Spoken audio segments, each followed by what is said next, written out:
Podcasting from Astrolab Studios, this is Continuum Drag, a weekly podcast where we revisit sci-fi, fantasy, and just plain weird shows that have faded from the collective consciousness and didn't quite make the impact that they intended.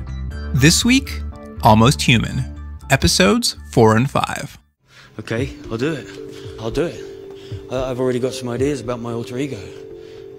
John. Fantastic. Why don't you discuss that with Detective Paul? He spent half his career working Vice. He'll be prepping you. Valerie is building you a cover with a criminal background. Would I wear a disguise? Can I wear a disguise? I don't know. Sure. Something sophisticated, European. Yeah, absolutely. Good man. Welcome to Continuum Drag, the podcast that looks at the future through yesterday's TV screen. I'm Luke, here with my co-host Jordan. What's real, Jordan? I'm enjoying these openings every time. Also, because the listener doesn't know, that's like the 10th time Luke's tried that. So I really just, I want to have one of the ones where you aren't quite as articulate, but either way it works. Shh, don't pull back the curtain. Yeah, how it works. All my that I cut out every time. That's the noise I make constantly. Well, Jordan, we're back for some more Almost Human. It feels like it's been a while. Yeah, I mean, another look behind the curtain, as I think it's been a month, almost a month since we've recorded an episode about Almost Human. But no one will be the wiser because it'll come out the week after the other one. It's true, they all come out in order, so nobody knows. We'll just be much older and wiser. Yeah, don't tell anyone, listener. But anyways, yeah, it's been a while. Yeah, it's been a while, which is good. It was nice to take a little break, I think. I agree. It felt like coming in and meeting up with an old friend watching these episodes. Yeah, the break in between really... I actually think my ratings of these are higher than they normally would be, my normal curmudgeon-y self, just because I had a break. And so I like appreciated it a little more. No, this will be very interesting then. Mm-hmm. Well, before we get started, I think we've done this before in past ones where we kind of like reimagine what this show would be in the current era. But since this was like, what, 2014, like 4 years ago, 5 years ago? 5 years ago. 2019, gross. Time, where does it go? This time we tried to go a little different. This time we're going to pre-make Almost Human.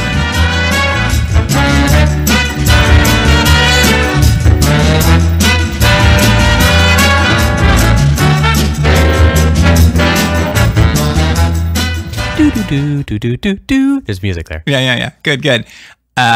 Anyway, pre-make, what's that mean? The premise of this is we're going to imagine if Almost Human was made as a major blockbuster movie still, but this time in the 1970s. Yeah, and I have to say, I enjoyed doing this more than I think maybe anything we've ever done. Well, this is way up your wheelhouse. Yeah. Every time we do a reboot, you don't know who any current actors are. Yeah. But you know who everyone from the 70s and 80s is. Yeah. So, I mean, after I did this, because we're going to do this as if it's, let's say just 1975. It's a mid-70s. It might be movie. 79 for some of my people, but sure. Right, yeah, sure. Somewhere it in might there. not work. But right after this, I was like, oh, let's do the 60s. Let's do the 80s. Let's do the 50s.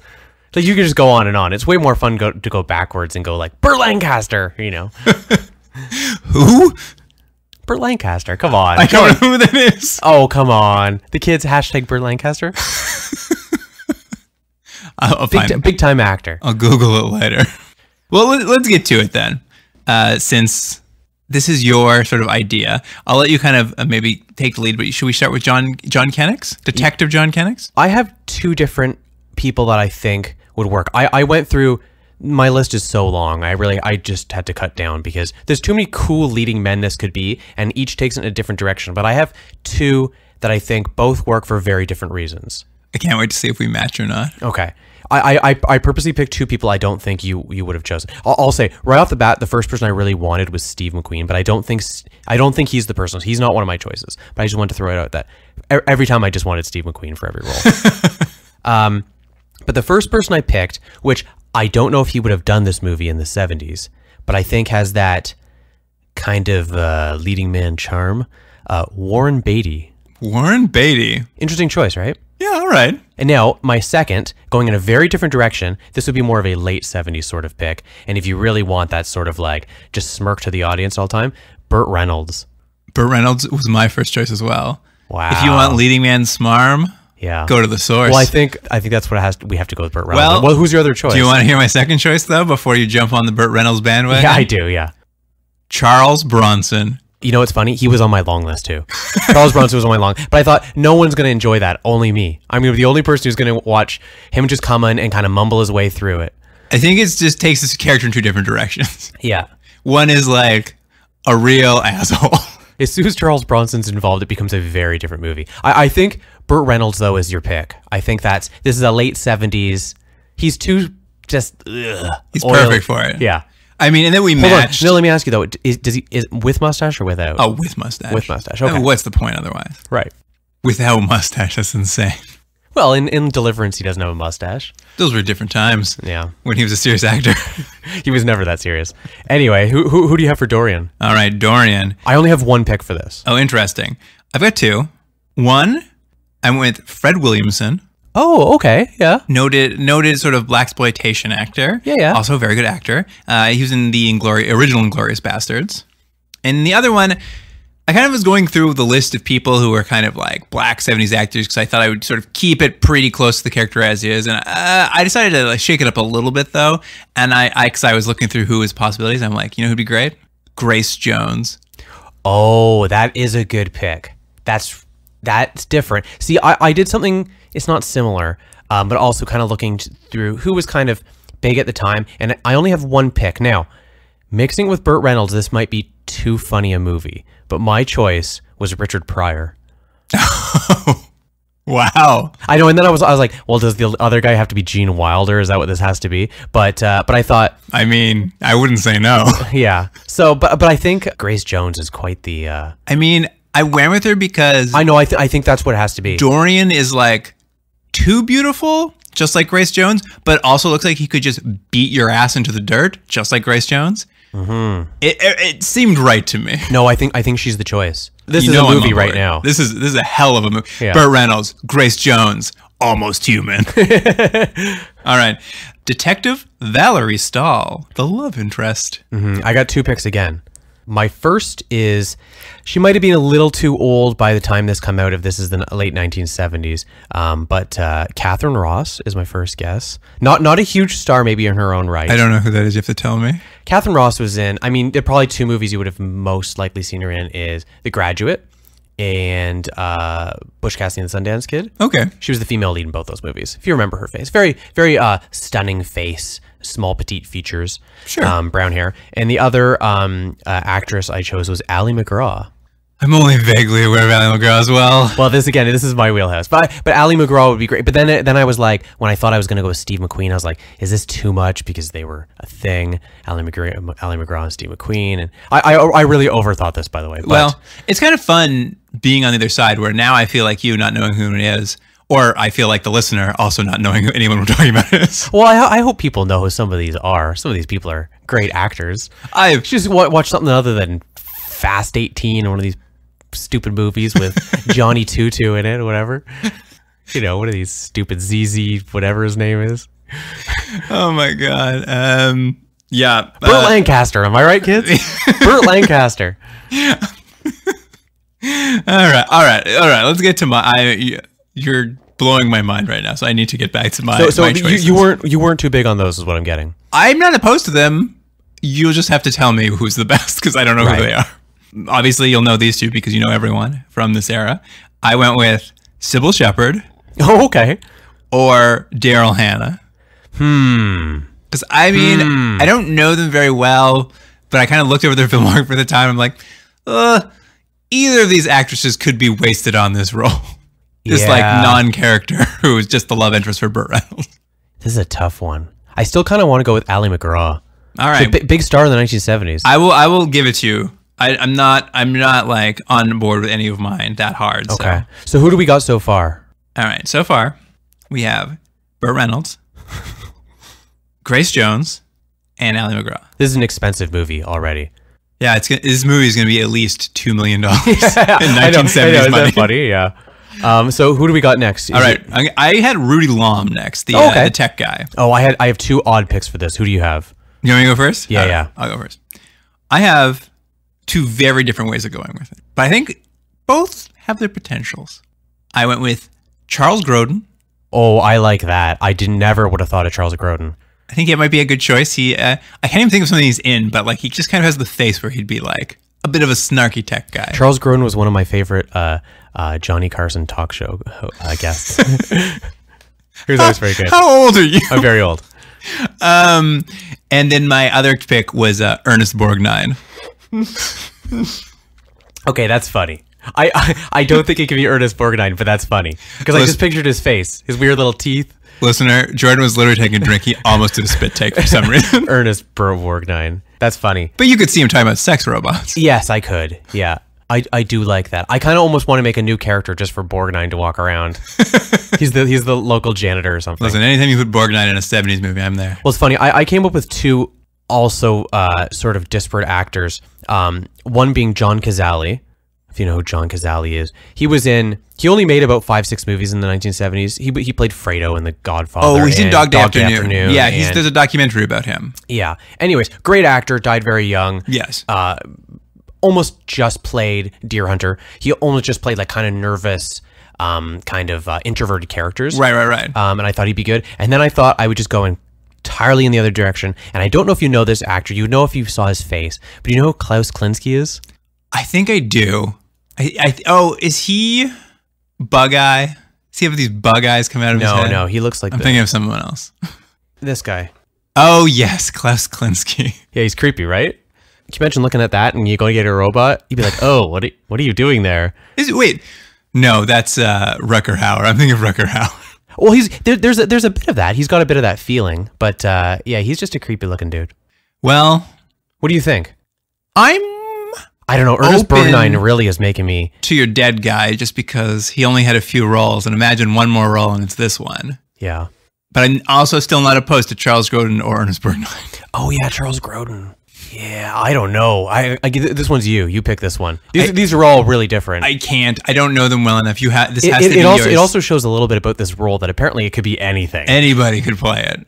Why don't just to make it fun? Let's just say Charles Grodin's doing it. All right, great. Charles Grodin's there. Kind of being grumpy about it. Yeah, he brings a different thing to the character. Everyone brings a different thing to the character. We're really excited about this movie. All right, I'd watch this movie. Final piece of casting.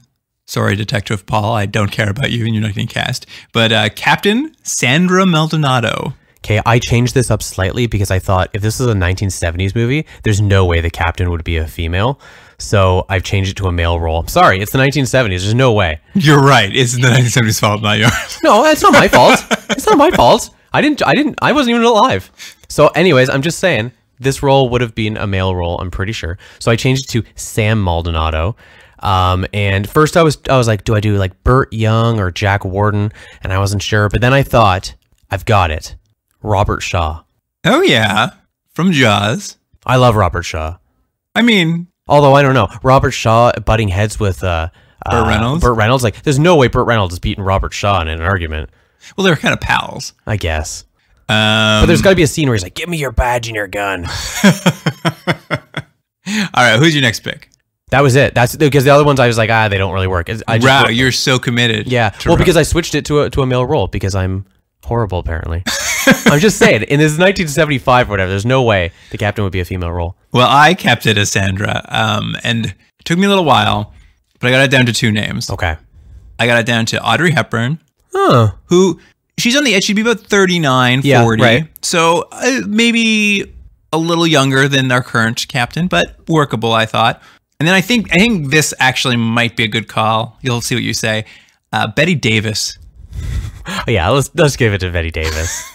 That's great. I went and watched some talk shows of her in the 70s, and she like has this really like bobby like 70s housewife haircut, but looks very severe the whole time. Yeah. Oh no, that's a great pick. All right, Bette Davis it is. Sorry, Robert Shaw. Yeah. You can be her husband. So who's directing this masterpiece? This masterpiece that's this is at least now 2.3 million. Directing this. All right, I'll give you my two. So I went with two different directions on this. William Friedkin. I was originally going to put him down as one. I didn't. He's just that 70s cop movie guy. Like he feels right for it. But I'm like, it's a cop show. It's also a science fiction show. And who was making good science fiction in 1970? George Lucas. Those are both good picks. And I'm going to say also, because I agreed with both of those. I went in a different direction, and I don't know if either of these actually work, but we're kind of making interesting movies at the time. So I picked Sidney Lumet. Oh, interesting. And the one was Sam Peckinpah. Oh. Now I don't know if these would be blockbusters, you know? Like, I will say, like, Sam Peckinpah is probably going to make like the grittiest version of this. That's what I mean, like, yeah. men being men and like stuff like that. Whereas Sidney Lumet is going to probably have an insightful look at race relations in the 70s. Yeah, maybe. Within the police force. I mean, I don't hate either of those picks. Those all 4 directors are going to make 4 very different movies. And you are right, you should say, early 1970s, George Lucas would have made a great science fiction movie. Oh, yeah. Just coming up THX and like American Graffiti. Oof. Yeah. This seems like the perfect meld of those two things. Willie Friedkin hadn't still thought he was the greatest director of all time, and at that point had some good arguments for it. You know, I don't know how we go with this one. It's too tough. Well, you know what? I think once we cast Burt Reynolds, I think both my directors are out. Right. I guess that's true. You know what I mean? Like, you look at the cast now. It's hard to elevate it to high drama at this point. Yeah. Willie Friedkin can still probably do it with this cast. I guess, Ben, do you want it to be a cop show? Do you want it to lean on the cop, or do you want to lean on the science fiction? I think it's the 70s. I think it's got to lean on the cop. Then it's got to be Friedkin. Okay, then. let's do it. All right, Friedkin, you're hired.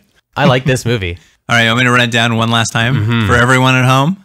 Here is Almost Human, coming out to theaters this summer, 1977, starring Burt Reynolds as Detective John Kennicks, Grace Jones as the robot Dorian, Ally McGraw as the love interest, Detective Valerie Stahl. Charles Grodin as the wisecracking Rudy Lom, tech expert. Charles Grodin. That's funny. And special guest star Betty Davis as Captain Sandra Maldonado. That's pretty great. Directed by William Friedkin. This is a blockbuster. No block will be left unbusted by this movie. That's it.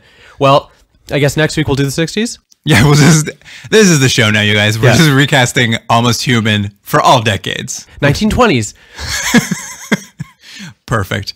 Okay, let's get into it. Let's get this show started. Here's the IMDb summary for episode 4, The Bends. When a colleague gets shot in a drug-related situation, John is the only one who believes in the innocence of his old classmate.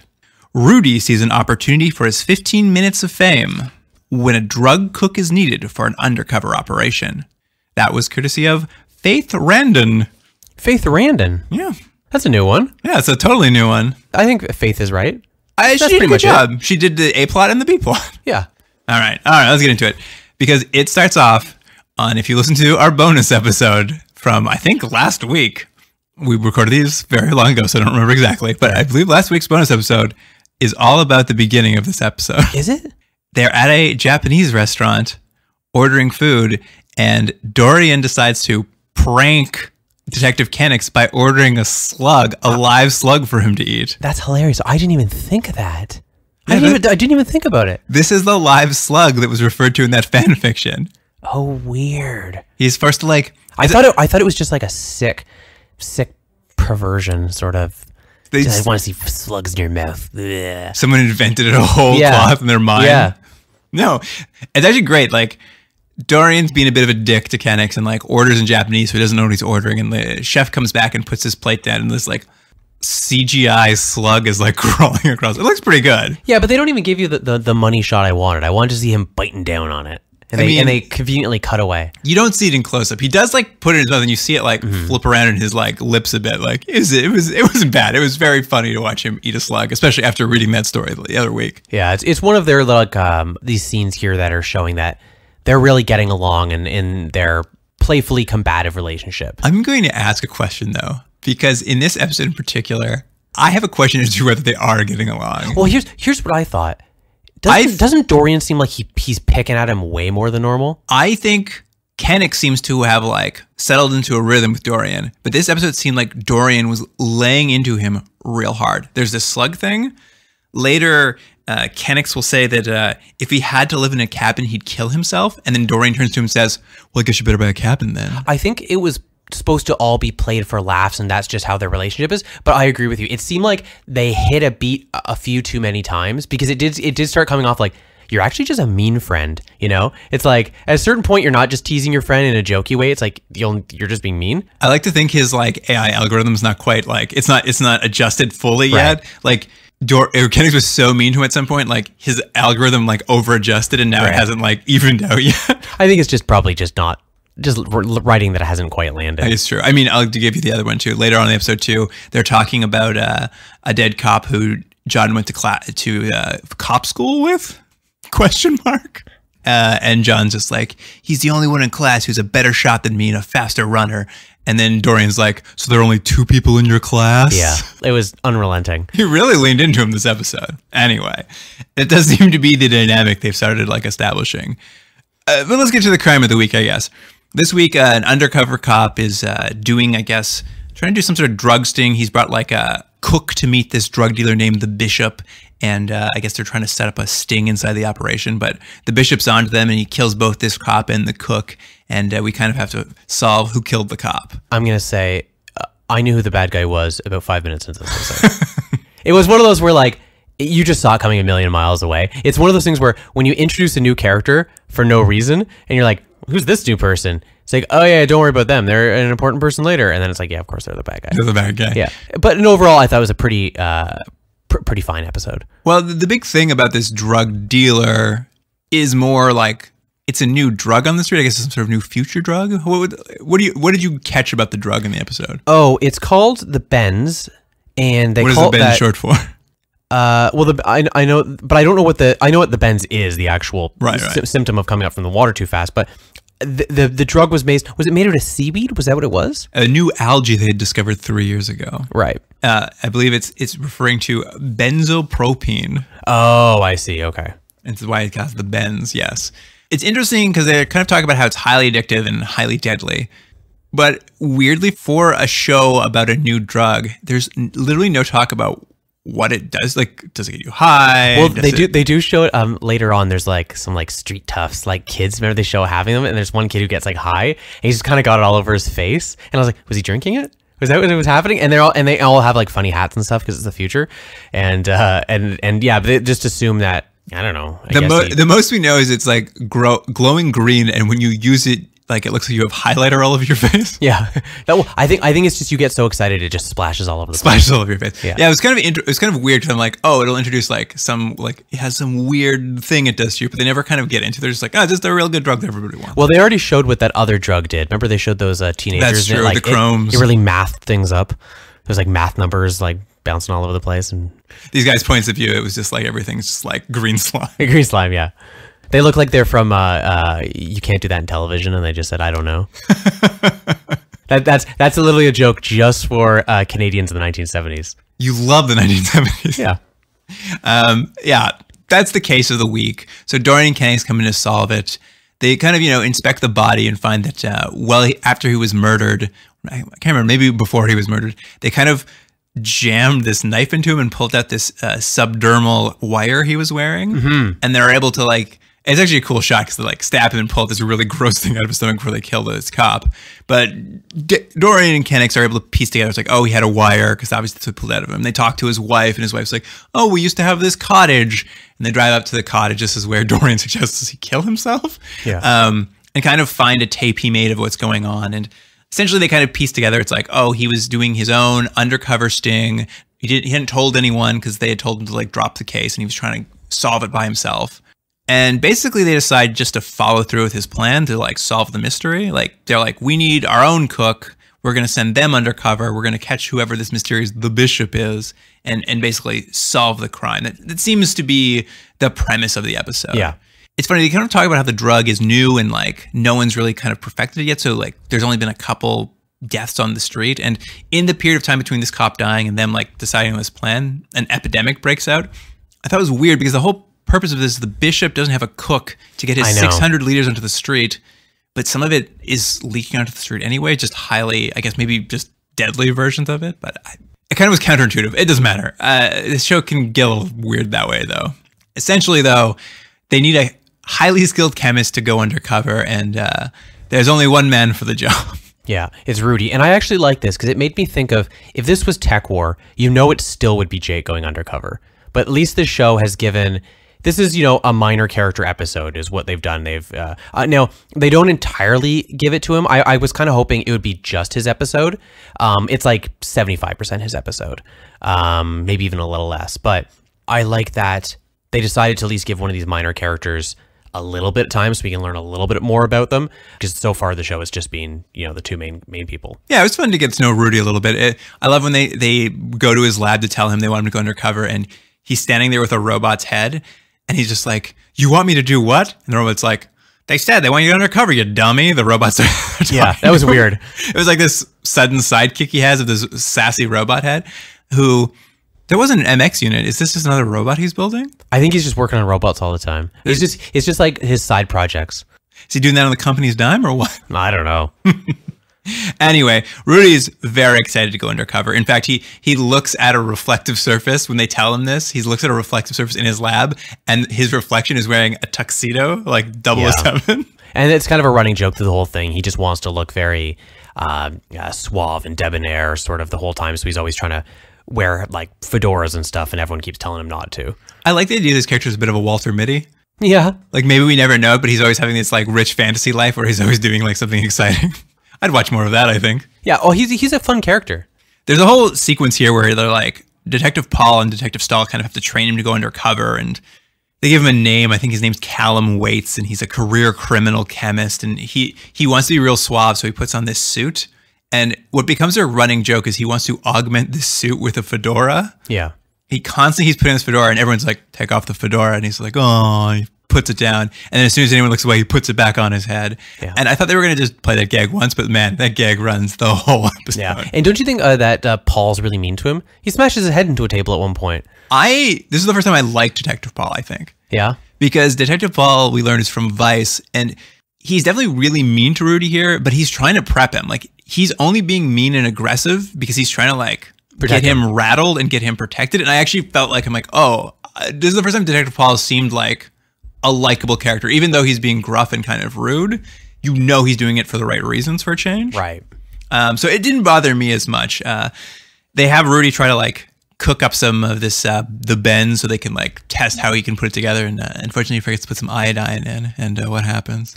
It's your classic thing we've seen a few times. Something explodes, bounces around, and goes and shoots right through a robot's head. Got to kill an MX unit every single episode. Yeah.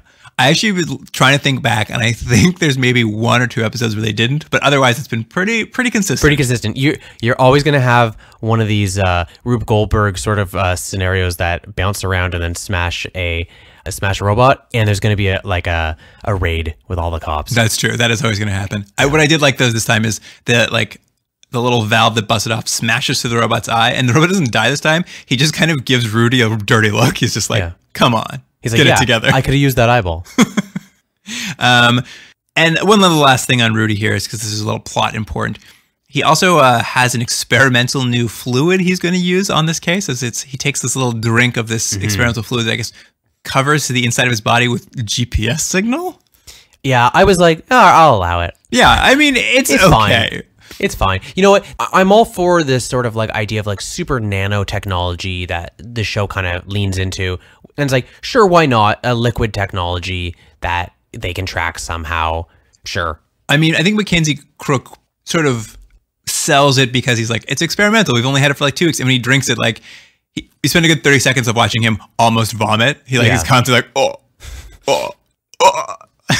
I thought it was good. Yeah, it was cute. And it looked like he was drinking like matcha concentrate. That's what I thought. Interesting reference. All right, we'll get back to what Kenix and Dorian they're doing in the meantime. Is they need to get Rudy into a position where he's going to meet the bishop and try to like sell himself as a cook. So to do that, they're going to need someone on the inside to like set up a meeting. So they head down to old, I called it Little Blade Runner Town. Yeah. It really did feel like that part of the town again. Huh? So they go to the place, and real quick, Dorian's like, I got to go in by myself. They don't like androids to this place. Kenix. Kenix says that. This is the first time I can think of where we've heard anything in this world where there's any sort of bad feelings or ill will toward androids. Like anti-robot sentiment. Yeah. It's true. It hasn't come up that much. It would make sense. I mean, maybe there's more to get into on that. I mean, it's like the wall we heard about in the first episode and have never heard from again. Right. Seems like there's more to this world that they're just not. Because so far up to this point, everyone seems very pro-technology, very pro-androids. There hasn't been any sort of negative thing. This is the first thing we've seen. And obviously, the only reason it seems to be used in this is it's kind of set up for a laugh, but set up for a joke. But I thought that was interesting that maybe there's hinting at something more. You bring it up now, and I wonder if maybe that is the case. Is I think what we've seen so far, like the crimes have mostly affected upper and middle class kind of people, and we spend very little time in any sort of like we go to this like little Blade Runner town, which seems a little divier occasionally, but we rarely get to spend much time there. And they've hinted there's something on the other side of this wall. I'm guessing some sort of like ultra poverty or something. I'm wondering if maybe if the show keeps going, or maybe not this season, if it had.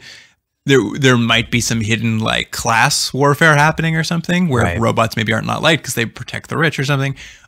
I might be over leaning into this as well. It's hard to say, but yeah, it's kind of interesting. You're right. They never bring this up before, but it definitely is just like you can't come in. It's a non-robot bar. Yeah, but what is kind of the point of the scene? It's a cute cowboy kind of scene. Is Kennex says, Dorian, you have to wait outside. The camera just stays on Dorian, and Kennex walks into the building. So we're still in the exterior, sitting on Dorian, and Kennex is in there for less than 5 seconds, and he's thrown through a window. Right. And then if it's like, Dorian, you better come in with me. Yeah. Then they go in and they throw the guy through. Although the thing I thought was, is this just a scene written so they don't have to build another set? They'll just be outside. They don't have to build a bar set. It was interesting. It was like you expected to go in. Yeah. I think it was being played for like an old Westy kind of gag. But you're right. I kept expecting like, oh, we're going to the bar now. I'm like, oh no, nope, never. Just gonna stay in that corner. But yeah, they basically get this low-level drug dealer who works for the bishop, and they basically offer him a deal. They find he's got some bends on him, and they say, this bends, if we turn you in for this, it's like 18 to 24 years in the cube. Is that what they said, the cube? Yeah, the cube. I wish I wanted to know a lot more about the cube. But essentially the guy's like, all right, fine.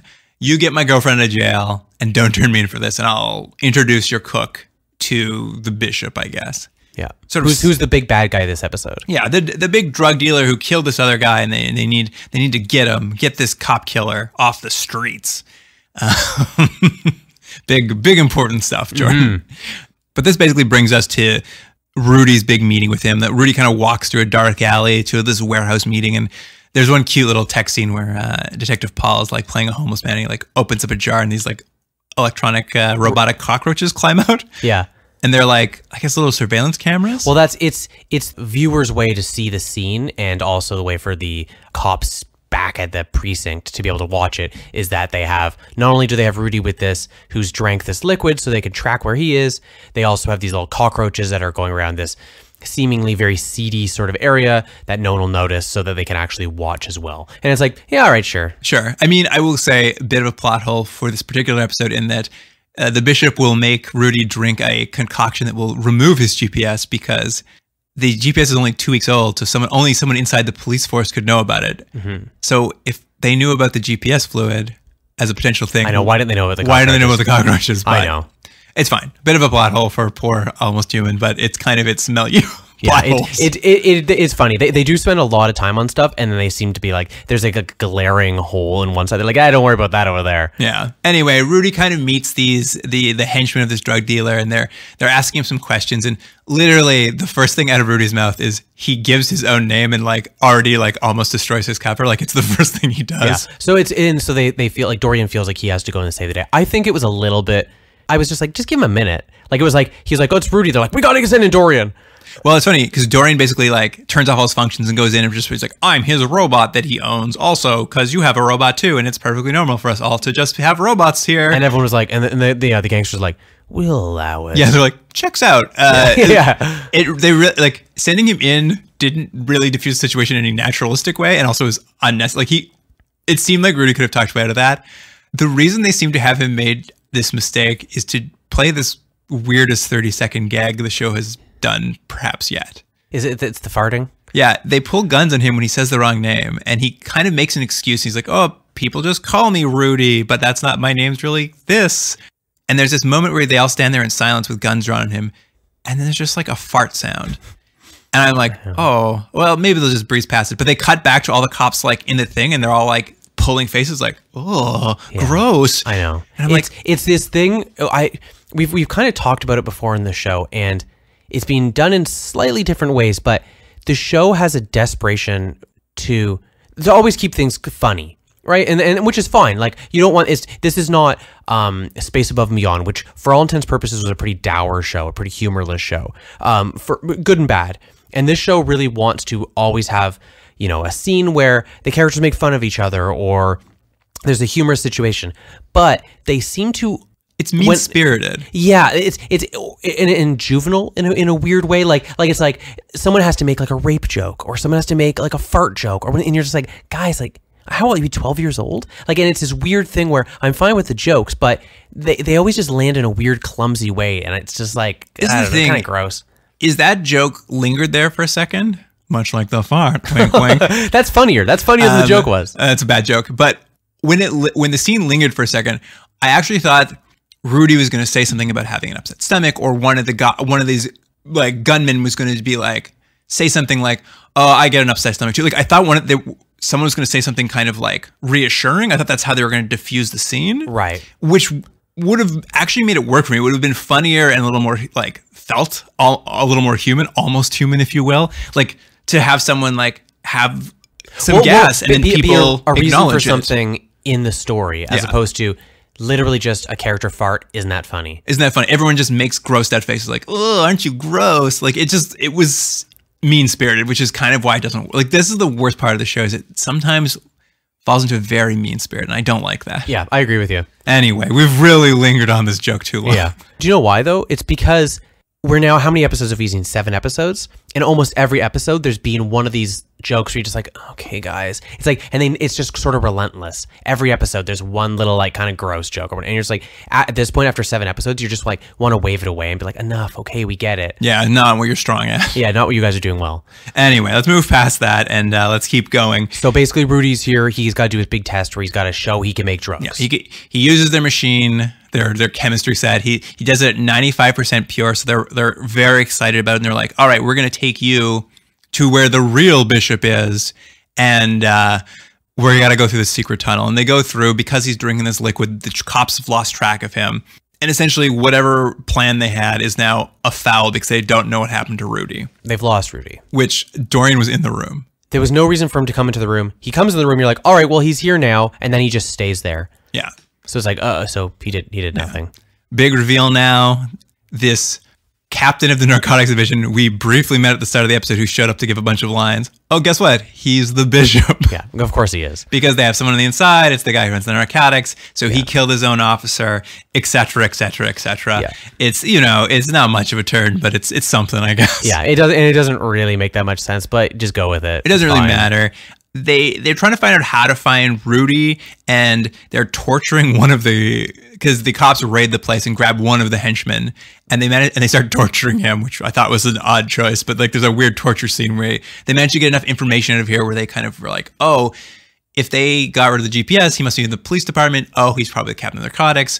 How can we find him? And Captain Maldonado places a personal call to him to just kind of fill him in on their investigation, as professional courtesy. And they use that as a chance to track his cell phone. It was weird, though, that both Kennex and Dorian were kind of torturing the guy, right? Because we saw in the very beginning of the show that there was a kind of a scene where you were seeing how kind of Kennex is a badass, and he was kind of beating on a person, and then Dorian was like, there's another way around it, do a little detective work. But this scene, they're both just kind of torturing the guy. Yeah, it just felt like pure plot expediency. Right. And kind of weird, too, because even the torturing doesn't exactly give them the information they need. They kind of still have to piece it together. It felt like if you were going to just do that, be like, he's the captain of the cars, but he told them something and they pieced that together something else. It was weird. A lot of wheels spinning around this. We're blowing through this episode. There's so much wheel spinning, actually. Yeah. Anyway, they pinpointed the location of him via this phone call that Maldonado makes. And essentially we just roll into our third act action raid scene where Dorian Kennex go in, guns blazing. Poor Rudy takes a bullet to the shoulder, a little graze to his shoulder. Yeah. Kennex chases down this captain narcotics, and this was weird, right? He chases down the captain narcotics division, who's the bishop, and when he catches him, he executes him. Yes, he just catches him and he sort of shoots him, and the guy's yeah, why would you have done this? And the guy gives his whole like, you'll never catch me, like the usual film. Yeah, and then John's like, and then just like shoots him in the head. And I was like, oh, that was that. I think they were trying to lean into the fact that this dead cop, I guess, was a classmate of his, but it's just like the partner thing. Like we have no emotional connection to him. Yeah. So it just makes him like, it's just. Oh no, Luke. Clearly earlier in the show, they showed a picture of the two of them together, so you know that they. We want them to kill the other guy. Yeah. But let's get back to the robot fight, because that is really the most exciting part of this episode. Is there's a robot on the bad guy side. He's like a big, like giant, towering man of a robot, and Dorian has to like hand-to-hand fight him. Yeah, and there's a lot of like you're what you'd expect, real quick robot punching just stomachs and throwing each other around, and it's a pretty good little fight. Yeah, a little clinking and clanking. Yeah, there was a lot of clinking and clanking. And it kind of finishes up like the bad robots pick Dorian up by the throat, and he's kind of choking him out, maybe. I don't know. Hard to say with robots. It's kind of fun. Where he's grabbing his skin, it kind of looks like one of those balls you touch with the electricity inside, and they're like, the lightning shoots out. That's what Dorian's face looks like when a robot's holding his face. But Dorian manages to hook with a chain on it into the base of the skull of this robot. Mm-hmm. He gets him in the exact spot, apparently, that you need to, so he hooks the guy in the back of the neck. The guy's like, oh, I've been hooked. And then his body just falls off his neck. Yeah, they raise the hook up in the air, and it's great. His head tears clean off, and there's just robot spine hanging from the stump of his neck. It looks great. It was amazing. Yeah, the effect was really good, and it was startling because I didn't see that coming. Oh well, that's the best. I mean, I've kind of got used to MXs dying because we see it all the time. They kind of always have their heads explode. I was not expecting someone's head to be ripped clean off. Oh, and let me just one really quick thing. When John shoots the corrupt cop, it seemed like he shot him right in the dick at the beginning. Did he? I think he might have shot him in the leg. But in the leg. Okay. I mean, I wouldn't put it past this show though for that to be the intention. Well, that's what I kind of thought. I thought they were gonna have like a line where he was gonna, I didn't know I was a moil, or it was gonna be some stupid. I thought it was gonna be a line like that, but they didn't have it. You should write for this show. I could. That's as good as a line as they would have. But I mean, yeah, that wraps up the case. They basically avenged this cop, ended the bishop's drug reign. Yeah. And we kind of get like a little capper at the end where Dorian gets in the car at the end of the day with Kennex, and he's just like, we're going to go to your favorite bar, and we're bringing Rudy, because now that he's been injured, he's like a cool cop guy now. And Kennex is like, I don't want you guys coming to my cool bar. And there's just like this weird back and forth where they finally agree to take Rudy with him. And so this is a real like minor episode, a real lightweight episode. However, it's an episode where I felt like this show knows what it is at this point. It's like, this is what the show is. And we're not wasting a lot of time on stuff other than what the little story we're telling. And that's what the show does well. And this is an example of it. It's not a great example of, they're not doing anything terribly interesting here or anything original, but you're like, oh, yeah, it's an almost human episode. Yeah, that's true. Real quick before we move on. My favorite part of the end was when Rudy's like, if we go to this bar, can I pick up some badge rabbits? Oh, yeah. It was really weird. I'm like, what? The way Mackenzie Cook delivers it at least sounds endearing. And what was the actual expression? A badge bunnies. Badge bunny, yeah. Like he wants to go to this cop bar and try to pick up some ladies who are into cops, but he doesn't know the name because he's just a tech guy. Yeah. He's adorable. And he can't wait to be back on the job. He's like, I'll be better soon and be back on undercover. And they're all like, you're never going to undercover again. Just wants to be one of the guys. Yeah. Anyways, I thought it was an all right episode. Fair enough. We'll say I like Rudy. Well, I like Rudy. I thought he's a good character, and I like these more of sort of a bottle episode of just Rudy and sort of like his day-to-day story. And I think it would have made even a stronger episode. They just couldn't quite commit to doing that, so it ends up being a little bit But I think he's a good enough character and a good actor that it works enough. I would agree. I think if focusing on him would have helped it. It just felt like the rest of the scenes were the contractual obligations for Kennex and Dorian to be in the scenes. That's a good way of saying it. Yeah. All right, let's move on to the next episode. Here is episode 5, the IMDb summary for episode 5, Blood Brothers. You said you ran away after the shots were fired, so when did she tell you? About 10 minutes ago. Sorry, I'm not quite following you. I'm a medium psychic, but on good days I'm a petite psychic. I can communicate with her spirit. Miss Vaughn, we don't usually get our leads from spirits. We like to deal in facts. Well, this is legit. I had the cerebellix procedure. It worked on me. The cerebellix procedure? It's relatively new and unproven. It's meant to increase percentage of brain usage in human beings. Enhancements have been known to add sensory abilities or a notable increase in intelligence. Maybe you should try it, John. Detective Kenix and Dorian are tasked with protecting the only remaining witness in a major murder trial, while Captain Maldonado faces off with the defendant. That one was courtesy of Anonymous, unfortunately. No cool names this time. Who's the first one? Sheena Easton? Who was it that Let me go back through my notes. Faith Randon. Faith Randon. Well, I hope Faith's back. Faith's a female name, correct? Yeah. There's no man named Faith. I mean, it's 2019. Maybe. Yeah, that's true. What am I saying? This is not 1970. This is not 2014. You can't have a Robert Shaw playing Faith in the 1970s version. Unacceptable. Yeah. So what happens? This is Blood Brothers. So can I start with this? This is something that you had mentioned a few episodes ago, which is we had talked about an episode started where Dorian was getting picked up by John as they went to work. And we had talked about very briefly about, does he have a home and all this sort of stuff? But this answers the question. No, he does not. He lives in a series of pods. I mean, I'd say he has a home. Okay, well, he lives in a series of pods with a bunch of the other robot units all lined up like they're vending machines. And that's where they live. This was the answer to my question of what do these other characters do in the morning. This is where he lives. I mean, I think it looked exactly like some sort of Borg recharging stations all lined up together. Like that's exactly what it looked like. But it's like in an apartment building. There's a lobby with an elevator that goes up. I think it's the police. I think it's just the police department. It is not, because he's waiting outside for him in the lobby holding a coffee, and he takes an elevator up. It is actually. No, you're right. It is. I think it is actually an apartment block for robots. What do you think the rent is? Oh, it's got to be expensive. It's 2048. 2048. Yeah. Oof. I mean, with the salary they pay Dorian. That's true. Which is, I assume, nothing. Yeah, I wonder. A lot of questions. Yeah, there is a lot of questions.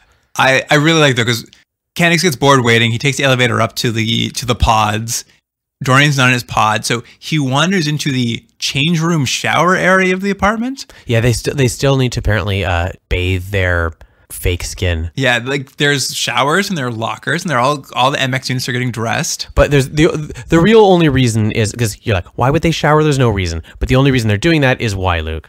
At some point, Kenix turns around and one of the MX units is like, Detective Kenix, what are you doing here? And when he turns around, the MX unit is completely nude and it has no genitals. It looks like a Ken doll. It looks good. Oh, it's the photorealistic. Yeah, the effect they've done looks really good. Now, also, kind of makes sense for the show because obviously this is a working robot.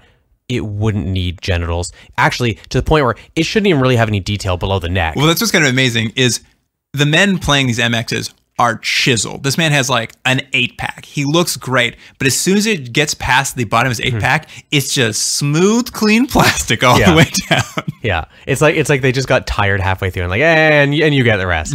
But anyways, it's just a gag so that, again, because this show just can't. It's a setup, so John's like, oh, I can't believe he doesn't have a penis. So that later in their car, so he can ask Dorian if he has a penis, and then Dorian, which I thought was weird, just pulls his penis out in the car. Yeah. That's what this whole thing is, a long penis joke setup that takes a lot of time and is not very funny. I mean, it's not the best, but I loved seeing that Ken doll MX. Oh no, it looks great and it's going on Instagram. So I'll forgive the rest of it, but it was a setup. It's like, do you have genitals there, Dorian? It's like, why I do, and he whips it out in the car. And it's, look how big your genitals are. Like, it's just like the show can't help itself. Yeah. And then John says, what do you do with that? And Dorian says, same as you, John.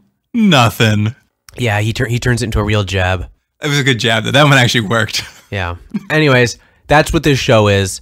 So, it's almost like there's no point in complaining about it at this point. It's not going away. I mean, yeah. This I didn't find this one to be as mean-spirited as some of the other ones, but it just is such a long way to go. Listen, I would have gone all that way just to see that Ken doll MX. That made my day. No joke, that made my day. I think I was texting you photos of it all day. You were. I like that they had to like reassure everyone that like, don't worry, everyone. Dorian does have genitals. Oh, we couldn't root for a character without them. Yeah. It's impossible. Okay, great. I hadn't thought about it. A lot of this actually is a setup, though, because this leads into talk about Detective Stahl and how John is in love with Detective Stahl and how Dorian thinks they should get together. Because they've had a lot of scenes where they've looked at each other for an extended amount of time. And the B plot of this episode is going to be, oh, look at them. They're clearly in love. A weird way to set up that B plot, actually, the more I think about it. Yeah. But, all right. Anyway, we kind of get into, it's a little less of a crime of the week, maybe more of a Law and Order this episode, but still like the standalone portion of it is Capt Maldonado's at a trial for this, I guess, rich genius. He's like 180 IQ. This guy named Ethan Avery. He gunned down some fertility doctor in a parkade, but she's testifying kind of against him. But as it becomes clear in this trial, like there's no evidence. There's no motive for him doing it. I know. It's funny because later on, we'll get through all the little plot points as we go. But later on, they're going through the case after the fact, and they're like, "Oh, now we finally have something on him." And I was like, "Whoa, you guys already went to court. Like, you went to court with the guy." And they and literally at one point she's like, "Motive is the one thing we never had." I was like, "You went to court. You had no evidence. You had no motive." I know. It's because they just wanted a court scene where Maldonado's in the box. Well, and I'll ask a question with that.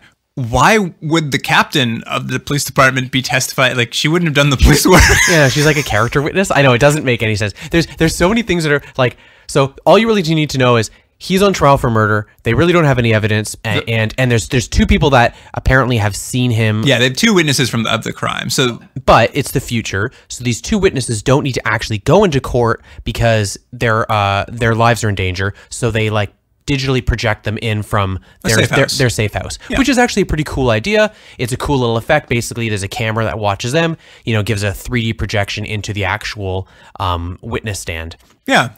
Which was all great. But then again, it's like, why did anyone go to court? Why is the guy there? Why is like the basic point of this episode is right as they start court, some guys with guns break into the safe house, kill one of the witnesses, and they think the person says it was the guy who's in court who did it. Like, how could he be in two places at once? That's basically the premise, right? Yeah, I mean, basically. I know I'm skipping over a lot, but you're really motoring through it. But yeah, I guess that is the kickoff. Is one of the witnesses gets killed, one of them escapes. They're gonna have to protect her to keep her alive, and they test the voice prints from the crime because they pick up like an MX unit's like voice, and the guy says something. They're like, in the future, you can fake your face and you can fake everything, but you can't fake vocal cords. Yeah. So we can tell if it's a recording or not. And they're like, it was definitely a recording of the guy who's in the court. So how could he be in two places at once? Which this is a Tech War episode. Yeah, this is the episode of Alter Ego. I know it is. What's kind of fun though, and I know you're going to disagree with me on this, but the witness who survives is this woman. She's like a flapper. Who's a little bit like a flapper, but she's had this procedure done to her, the Cerebrix procedure. But essentially, this thing has expanded her brain and it's turned her into a psychic and a medium, or as she likes to call herself, a medium psychic, or on a good day, a petite psychic. Yeah, they do that joke like 3 times. I really like that joke. Yeah, it was okay. It was cute the first time. She delivered it very well. I was on board with this whole thing the whole time. But she's kind of this like, a bit of a manic pixie dream girl who's a psychic, and they're going to have to protect her. And she's going to be a little ditzy, and she's always going to be talking to dead people because if she touches a dead person's things, she'll tell you. In fact, she touches the dead witness's things, and the dead witness tells them, and she's like, Avery, last name I forgot. Ethan Avery killed me. So they're like, well, that's impossible, until they get the voice print, and they're like, oh, how could he do it if he's in the police station? We have to solve this mystery. In this court, so Ethan's on trial for murder, and during the court proceedings, one of the witnesses is killed. I don't know what happens in court in today's society, but what happens just in general, even in 2048, if you're in court and a witness gets killed, they sort of treat it like court just keeps going. Do you know what I mean? Like, I assume things are going to stop for a little while. I think they took a break. They took a little break? I think they took a recess. Right. 5 minutes. Well, that's 5 minutes, everyone. I mean, they got to go find the other witness and save her, and then Caddix has to go flirt with Stahl at the crime scene. It's they have a little flirt sequence when she's looking over the dead MX unit, and the live MX unit is telling her the scores to a sports game. Like, yeah, and so because they have so much in common. Yeah, so it's that she's not just pretty; she also likes sports. Can you believe it? Just like John Caddix. Yeah, he likes sports. It's an attractive woman who likes sports. I will say, though, I was blown away by this prediction by Almost Human. The MX unit is telling the sports car, and he's just like, the Knights just scored. Almost Human predicted the Las Vegas Knights were going to be a new franchise in the NHL. Oh, yeah. But they're watching soccer, though, I think, aren't they? At the end, they're watching soccer. Oh, that's true. I don't know. They're not talking about hockey. Yeah, all right. Let's give that to them. I'm going to give them the prediction that the NHL would expand to Las Vegas. That's pretty good. But yeah, I mean, this is basically set up. I'm going to do one little thing here because Capt Maldonado's story is very minor. Like, the purpose of Capt Maldonado in this is she's supposed to have some sort of, like, Hannibal Lecter relationship with this Avery character. They really lean into it, and they even do...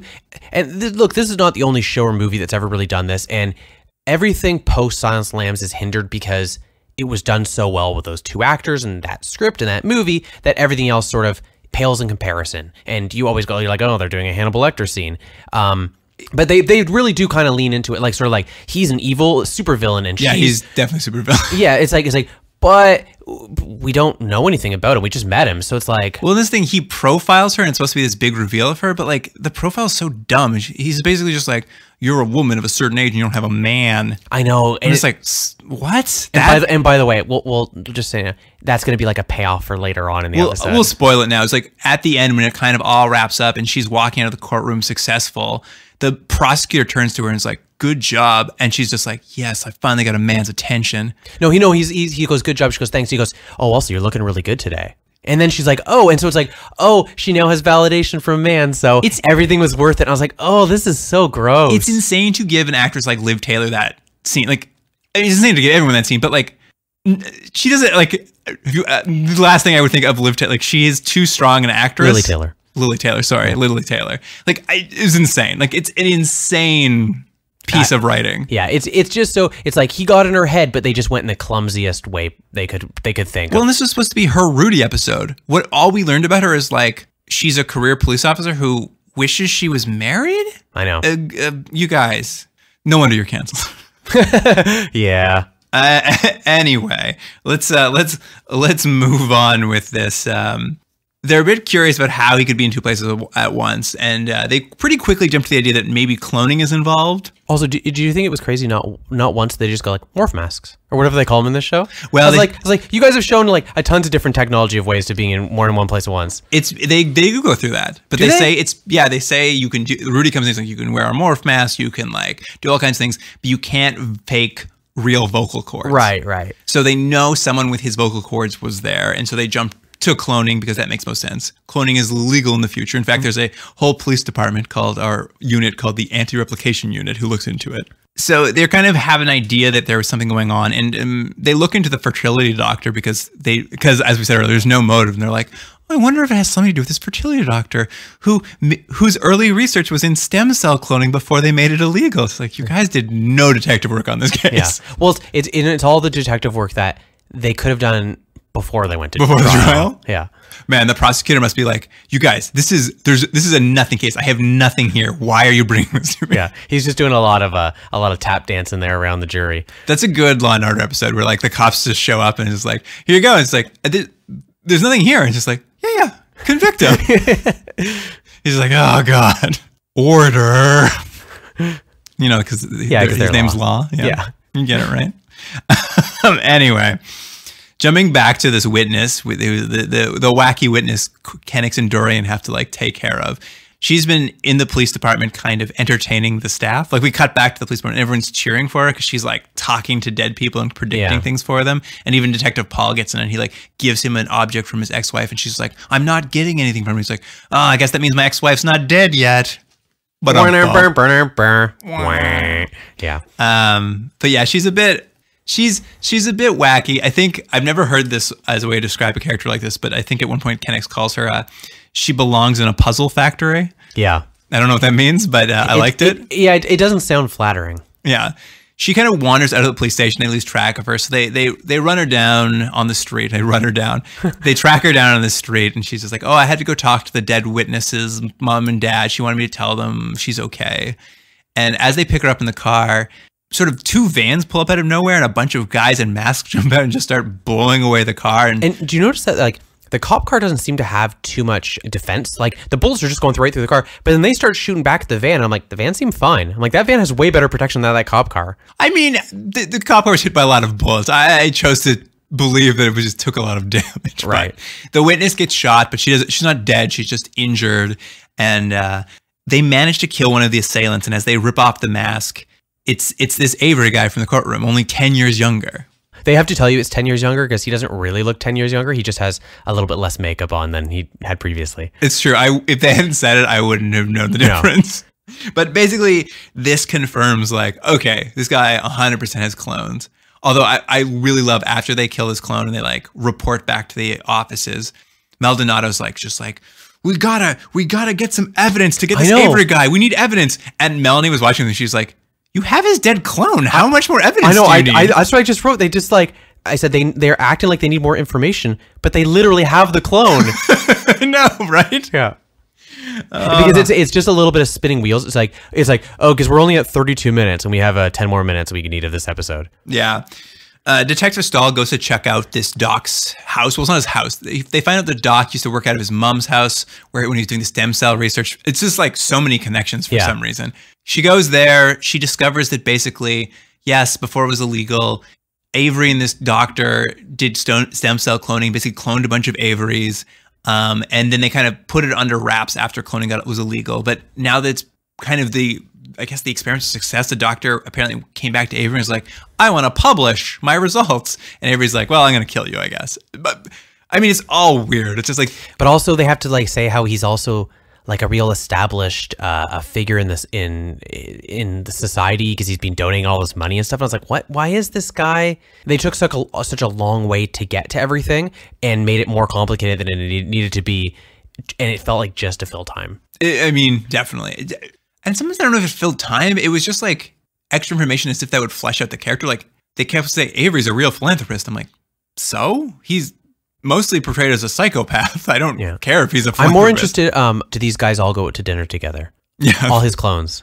It's real like multiplicity. What's going on with them? What's happening? Well, Detective Stahl's like discovering all this information in this house. The clones show up, they kidnap her, and now they've got a hostage basically. And I wasn't sure how this was going to go, but I mean, I guess this is probably a smoother way of doing this. But essentially they call in to the police department, or more accurately, they call Kennex because they asked Detective Stahl to call the person who's most important to her.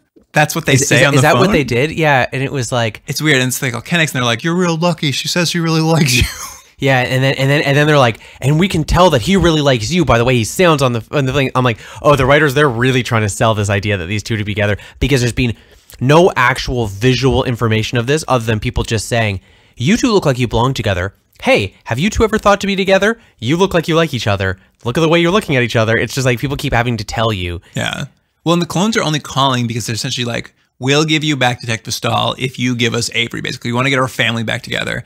And it's just like, if that's what you wanted, you wouldn't take your husband and say, hey, call who's most important to you and tell them we want Dr. Avery back. You'd be like, call the police you work for and tell them you'll trade you. I have a more important question. So is this supposed to be Avery's plan from the beginning? I don't know. I don't know what his plan is because it doesn't make sense at all. I don't think he has a plan. I think the clones are just doing this on their own. Oh, okay. Because I don't think he has any real control. Because I tried to figure out, I was like, so he killed the guy knowing he was going to go to court, but then he knew that the witness was going to get assassinated by one of his people and that they would find one of them that would take him to the doctor's house, but then he was going to kidnap that person in it as a way so that he could bargain his way out of jail. I was like, is that his plan? I don't think he has a plan. I feel like the clones are really winging it. They're improv-ing the whole time. Right. Because, yeah, it's not a smooth plan. So Capt Maldonado kind of comes up with a plan with what to do. They agree to meet them at a certain place. Kennex and Dorian drive out, and Rudy's in the back of this van. And Capt Maldonado goes to get Avery at the jail cell, and she's just like, well, you're getting out. We're releasing you. And he's like, I knew you would eventually come around to it. But the whole thing is, she's going to walk him down this corridor of this jail cell, and they're going to use their scanning hollow projecting technology. And as they walk through the police, or the jail hallway, Rudy's going to project them as holograms walking toward the clones for this hostage trade-off. But here's the thing about the technology. What we saw earlier, so this is the same technology they used at the beginning of the episode where the woman was going to testify. But what you had was, there's like a ball thing that films her from above, and then she sees a screen as to what she's looking at out there. They don't have the screen though. My point being, the whole thing is to make it look like they're doing a swap when she's not actually even in the room. But she wouldn't be able to see or interact with anyone in front of them. So it like you would just look like you're a blind person walking around. Does that make sense? I mean, I thought it worked okay because she was always looking forward as if she knew someone would be ahead of. Like it felt like she was playing to the crowd, right? Well, he didn't know what was happening. Right. It did not work for me. I don't know. I see what you're saying though. There was very high probability that this was going to go badly. Right. And in fact, as they're doing the exchange and they're like walking toward each other in the field, I didn't fully understand this, but like they're like, got to keep the integrity up. And then one of the clones like steps on a stick and it breaks. And then when they look up, the whole like hologram breaks up. I don't know why the hologram did, but it just, because they kept saying like, you basically only have a certain amount of distance you can walk. And she was running out of the distance, but that's not what happened. Someone stepped on a branch. Yeah. And I actually thought when he stepped on the branch, I'm like, oh, the clone's going to look down and realize they're not stepping on branches too. But that's not what happened. Like he stepped on the branch and then the hologram fritzed out for some reason. I'm like, all right, well, good enough, I guess. Which then means, oh, it's shootout time. Detective Stahl kind of fights her way out. They're the worst shot ever. They just keep shooting the ground as she runs. Yeah, she gets to Kennex. They're all shooting at them. She also gets what I like pointing out to Laura on TV shows is the pretty girl cut. Like when you have actresses that you clearly don't want to make them look too ugly, the only injuries they can get are kind of top of their forehead, a little bit on their cheek or a little bit under their chin, maybe a little cut on the lip. And she's got the little one on her cheek because you don't want to wreck that face. Don't want to mess her up too badly. Yeah. That's the moneymaker. That's the moneymaker. So anyways, but she does have the little pretty girl, a little cut on her cheek. Yeah, the clones manage to get back to their van and they start driving away. And we get one new reveal about Dorian as the van rips down the road, like top speed. They're driving away. He's a Galactican. He's a Galactican.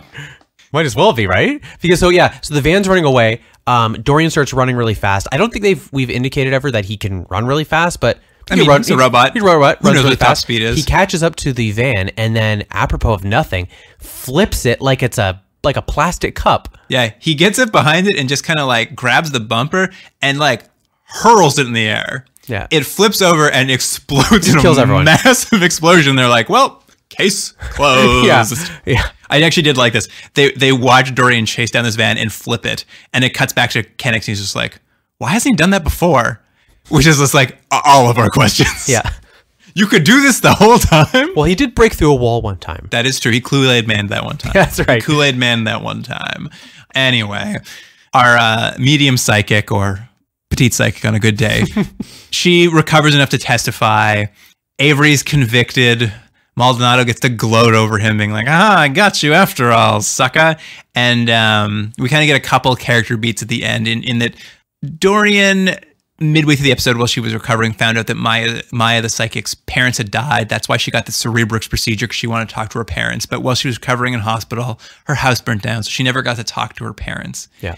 But he finds a bag of evidence from the arson investigation of her house and kind of gives her an old doorknob to her house. And we watch her touch it, and she starts talking to her dead parents. Yeah. And up until this point, the psychic stuff, I was just like, oh, this could just be a quirk. Like, we're never committing to the idea that there's an afterlife and ghosts and psychics in this world. But I really felt like at this point, I'm like, Almost Human is committing to this idea of like a literal afterlife and a literal ability to talk to ghosts within the context of the show. Yeah. Oh, no, they go hard into it. It's like, it is shown that she's kind of kooky, but she's 100% accurate all the time. And then at the end, it's like, oh, no, she gets to talk to her parents. So that's what she does. It's interesting. Even when she said she talked to the dead witness who said she saw Avery, I'm like, maybe she has some sort of ESP or something, or like she can see in the past. Like maybe there is something there, but this definitely seems to imply in this show the supernatural is also a possibility, which is not, I don't think, good or bad. I just thought it was interesting and kind of bold choice for a pretty grounded, not super grounded, but like fairly grounded science fiction show. Yeah, well, I mean,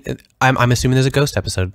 I mean, now coming right down. And I think anything can happen at this point. Yeah, that's true. And then, as you've hinted at, Dorian and Stahl get their little emotional moment where they watch a soccer game together and drink. Yeah, Kennex and her watch a soccer game. They drink some whiskey. Early in the episode, Maya mentioned she had some vision of like the smell of bourbon and people running, and that whole payoff is that like they watch a soccer game together and have some bourbon. Like I guess they're a couple now. the amount of time they've invested to this in terms of screen time, their love story is not, it's not very much, but it feels like it's a nonstop poking. Like, do you know what I mean? It's just like, they're in love, right? They're in love, right? It's like, okay, well, okay, sure. Do something with it then. I guess so. They're in love. Fine. Yeah. What do you want from us? I know, yeah. So then those are those 2 episodes. You're right. It does feel like it's not that they're poking the characters. It's like they're poking the viewer. It's like, yeah. Don't you think they're in love? And we're like, sure. I don't care. I know. It's like, well, it's like, just make them be in love. It doesn't change anything. No, not at all. So I don't know. Very, very weird. All right, Jordan. Let's maybe wrap this up, I guess, and get to some ratings and close out the show. The Bends. What do you think? I don't think this is a great episode. I think it's got a lot of the good and bad that this show sort of has.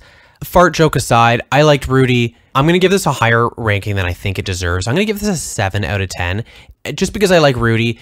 Now, I think this could have been a really actually good episode if they had just committed and said, it's literally just his episode. But other than that, it's an okay episode. And part of it, though, is I haven't watched the show in a while, and I was like, oh, yeah, this show's all right. Yeah, no, you're not wrong. It's funny. When I watch them, they kind of go by in a breeze, and they're not bad. But then when I have to think about them, it can get a little rough and tumble. Like, just like, why did that happen? This show is a little bit like reading a Stephen King book. While you're reading the book, you're like, this is really fun, and this is a real page turner. And then at the end, you stop and you think, you're like, wait a minute, why did any of that happen? Magic? That's the reason? And you go, that's not very good. But it's just too late. You've already read that 600-page book. That's a little bit what this show's like. I'm really torn on what to give this episode. I definitely like the Rudy bits. I wish they would have committed more to more of a Rudy-centric episode. They really didn't. I'm going to go right down the middle and just give it a 5. And I don't know if it's because of good or bad. I just can't help but feel indifferent to it. All right. Anyway, let's move on to Blood Brothers. This episode, again, it's not even that much worse than the other episode. I mean, there's a lot of just kind of silly plot holes, but it wasn't bad by any stretch of the imagination. I just thought it was kind of an episode that when we're going to talk about another show down the line, I'll never remember this episode. So I'm just going to give it a 5.5. 5.5, fair enough. It's funny. I maybe feel almost the same about these 2 episodes. And in fact, their probably biggest mistakes are the same. Like, if they had made this a Captain Maldonado episode, agreed, it would have worked. The weakest points were the times we had to spend time with Kennex and Dorian, with the sole exception of going to see Dorian's apartment, right, and seeing that robot naked from the waist down. I guess the same is true of the previous one where I got to see that robot's head ripped off. Well, you're right, though. These are really 2 episodes where we're going to be learning a little bit more about the supporting cast, but they don't really want to do it either because, I don't know, there's an idea that the viewers will leave if we don't see these 2 main characters, or there's a worry that these aren't strong enough characters to carry their own episodes. It's almost like a self-fulfilling prophecy. Because they seem to not want to go for it and pull back, you get episodes that just feel like they're not entirely realized. Right. I mean, I think because I get to see the naked MX, and I don't know why, and I'm sorry to everyone, especially you, Jordan, I really like the idea of, I really love the joke, medium psychic, petite psychic on a good day. I don't know why, it tickles me nonstop. I'm going to give this a 6. All right. I think that sums it up. Yeah. What do you think this show's hitting so far? Like on a basic average? Because here's the thing, I wouldn't mind seeing what the computer says, because I think on average, it's probably if not a better show, the best show we've seen. Even though if you actually had me talk about it, I don't think it's my favorite show. I mean, do you know what I mean? Like the production value is the production best. value-wise, 100% the best. I think the writing is the acting is great. The production value is great. The writing is really what's letting it down for the most part. So you're right. It's probably certainly one of the better shows we've seen. I'm not sure if I'm ready to commit to calling it the best, but you could be correct. Anyway, let's go to the Continuum Drag computer. And I'll tell you what the ratings are right now. We haven't booted this guy up in a while, so give me a second to... yeah, I'm going to have to hear that dot matrix printer again. Flip it on and off a couple times, see if it'll power back on. Man, we never go back. We never turn this computer on anymore.